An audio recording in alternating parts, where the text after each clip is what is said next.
Hello दोस्तों, स्वागत है आपका मेरे चैनल द लिटरेरी माइंड्स पर। दोस्तों, आज हम डिस्कस करेंगे विलियम वर्ड्सवर्थ की एक बहुत ही फेमस लिरिक पोएम डैफोडिल्स के बारे में। दोस्तों, ये इसका पहला टाइटल है और इसका दूसरा टाइटल है I wandered lonely as a cloud. दोस्तों, आपको ये बता दें कि ये पोएम विलियम वर्ड्सवर्थ की लाइफ से रिलेटेड एक रियल इवेंट पर बेस्ड है।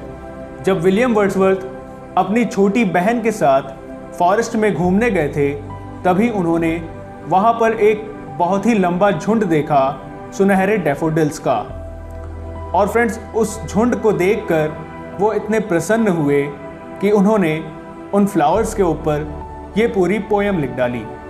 दोस्तों, आपको ये बता दें कि ये एक लिरिक पोएम है और लिरिक पोएम्स वो पोएम्स होती हैं जिन्हें हम म्यूज़िकल इंस्ट्रूमेंट्स के साथ पढ़ सकते हैं या फिर ये कह लीजिए कि गा सकते हैं। दोस्तों, वर्ड्सवर्थ ने ये पोएम 1804 में लिखी थी और 1807 में इसे पब्लिश किया गया था। दोस्तों, ये डैफोडिल्स नाम के फ्लावर्स मेनली पहाड़ों और घाटियों वाले इलाकों पर पाए जाते हैं। तो दोस्तों, पोएम को स्टार्ट करने से पहले विलियम वर्ड्सवर्थ से रिलेटेड मैं कुछ बेसिक इन्फॉर्मेशंस आपको दे देता हूँ। दोस्तों, हिस्ट्री ऑफ इंग्लिश लिटरेचर में विलियम वर्ड्सवर्थ को the founder of romantic as कहा जाता है। इन्होंने लिरिकल बैलेड के पब्लिकेशन के साथ रोमांटिक एज की शुरुआत की थी। और दोस्तों, इन्हें सबसे ज़्यादा द पोएट ऑफ नेचर के नाम से जाना जाता है। और दोस्तों, आपको ये बता दें कि इन्हें द पोएट लॉरीट की उपाधि से नवाजा गया है।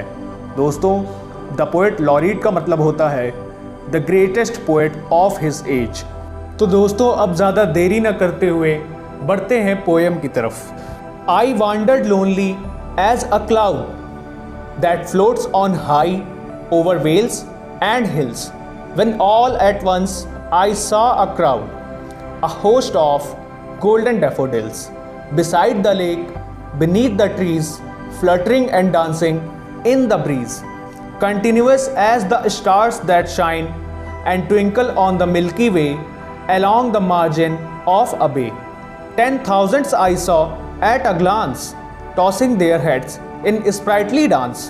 The waves beside them danced, but they outdid the sparkling waves in glee. A poet could not but be gay in such a jocund company. I gazed and gazed, but little thought what wealth the show to me had brought. For often, when on my couch I lie, in vacant or in pensive mood, they flash upon that inward eye, which is the bliss of solitude. And then my heart with pleasure fills and dances with the daffodils. तो दोस्तों, ये है पूरी poem. अब बढ़ते हैं इसके explanation की तरफ। I wandered lonely as a cloud that floats on high over vales and hills when all at once I saw a crowd a host of golden daffodils beside the lake beneath the trees fluttering and dancing in the breeze।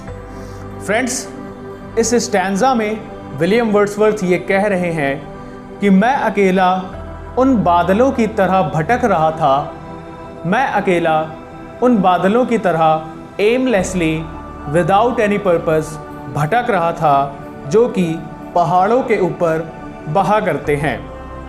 तभी अचानक से मैंने एक भीड़ देखी। कैसी भीड़? अ host of golden daffodils. तभी अचानक मैंने सुनहरे डैफोडिल्स के एक झुंड को देखा जो कि झील के किनारे लगे हुए थे और पेड़ों के नीचे भी थे। इस ठंडी हवा में बड़ी खुशी के साथ फड़फड़ाते हुए नाच रहे थे। तो दोस्तों, ये था फर्स्ट स्टैंजा। बढ़ते हैं नेक्स्ट स्टैंजा की तरफ। Continuous as the stars that shine and twinkle on the milky way they stretched in never ending line along the margin of a bay. 10,000s I saw at a glance tossing their heads in sprightly dance। दोस्तों, इस stanza में William Wordsworth ये कह रहे हैं कि मैंने देखा कि वो डैफोडिल्स आकाश गंगा में टिमटिमाते हुए तारों की तरह लगातार चमक रहे थे और झील के किनारे एक नेवर एंडिंग लाइन में इनकी कतार लगी हुई थी। दोस्तों, यहाँ पर विलियम वर्ड्सवर्थ कह रहे हैं कि मैंने देखा कि आकाश गंगा में जैसे तारे टिमटिमाते हुए चमका करते हैं, वैसे ही डैफोडिल्स भी कंटिन्यूअसली चमक रहे थे और उनकी कतार इतनी लंबी थी कि ऐसा लग रहा था कि यह कभी ख़त्म ही नहीं होंगे और वे बड़ी खुशी से नाचते हुए अपने सिर को इधर उधर पटक रहे थे। दोस्तों, यहाँ पर टॉसिंग देयर हेड्स का मतलब है अपने सर को पटकना।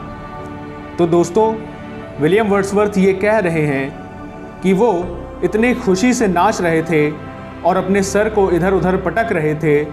मुझे तो लगा कि मैंने कम से कम 10,000 डैफोडिल्स एक ही नज़र में देख लिए होंगे। तो फ्रेंड्स, अब बढ़ते हैं तीसरे स्टैंजा की तरफ। The waves besides them danced but they outdid the sparkling waves in glee. A poet could not but be gay in such a jocund company. I gazed and gazed, but little thought what wealth the show to me had brought. उन daffodils के किनारे झील की चमकती हुई लहरों ने भी उन डैफोडिल्स के साथ डांस किया, लेकिन वह डैफोडिल्स इतनी खुशी से डांस कर रही थी कि उन्होंने उन झील की चमकती हुई लहरों को भी पछाड़ दिया। मैं यहाँ पर इस खुशनुमा माहौल में इस आनंदमय दृश्य को देखकर सिवाय खुश होने के और कुछ भी नहीं कर सकता था। मेरे पास और कुछ भी करने को नहीं बचा था।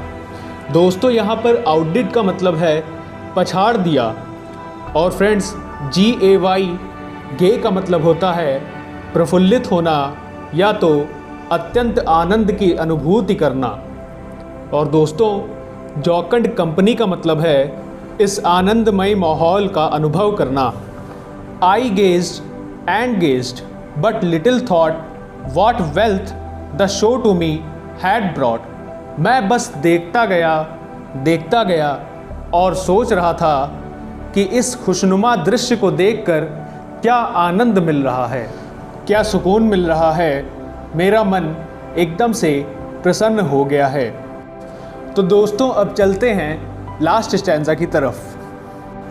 For often when on my couch I lie in vacant or in pensive mood they flash upon that inward eye which is the bliss of solitude, and then my heart with pleasure fills and dances with the daffodils.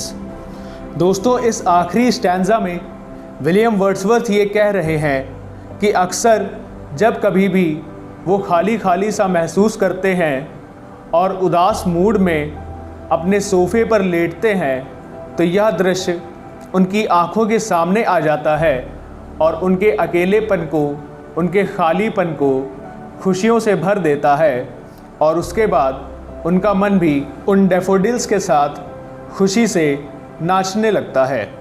दोस्तों, यहाँ पर couch का मतलब है sofa और friends vacant का मतलब है यहाँ पर खालीपन महसूस करना और पेंसिव मूड का मतलब होता है उदास मन। और दोस्तों, दे फ्लैश अपॉन दैट इनवर्ड आई का मतलब है आँखों के सामने उस दृश्य का आ जाना। और ब्लिस ऑफ सॉलिट्यूड का मतलब है फ्रेंड्स अकेलेपन को भर देना।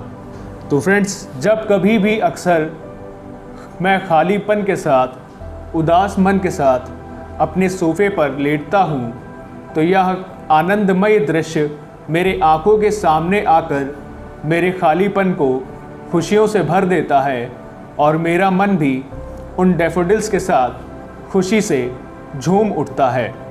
तो फ्रेंड्स, आप लोगों को ये पोएम कैसी लगी कमेंट्स में ज़रूर बताइएगा। Thank you so much.